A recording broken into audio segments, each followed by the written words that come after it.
बघा काय म्हणतंय, एक व्यक्ती शहरापासून गावी जाताना 40 किलोमीटर वेगाने आणि येताना 60 किलोमीटर वेगाने येतो, तर संपूर्ण वेगाचा सरासरी किती?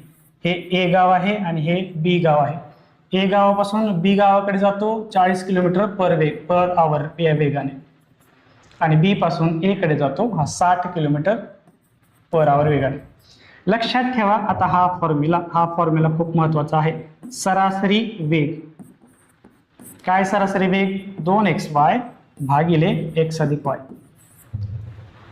जेव्हा डिस्टन्स समान आहे, यातील दोन गावामधील अंतर समान आहे आणि फक्त त्यांचं काय बदलतंय, वेलोसिटी बदलते, त्यांचा म्हणजे वेग बदलतो, तेव्हा सरासरी वेगाचा फॉर्म्युला आहे 2xy भागिले x अधिक y. ठेवा किमती. 2x म्हणजे काय? 40, y म्हणजे किती? 60, आणि x अधिक y 40 अधिक 60 किती झालं? 2 आहे तसं ठेवूया, हे 40 सुद्धा आहे तसं ठेवू, 60 आहे तसं ठेवू. 40 आणि 60 झाले 100, 0 0 2 0 कट झाले, उरलं किती? 2 गुणिले 4 गुणिले 6, 6 चौक 24 दुनी 48. यांचा सरासरी वेग आला 48 किलोमीटर पर आवर. 48 ऑप्शन क्रमांक 2. ओके, हा फॉर्म्युला मस्ट आहे मित्रांनो, हा पाठच करायचा सरासरी वेगाचा 2xy भागिले x अधिक y. ओके, जमलं.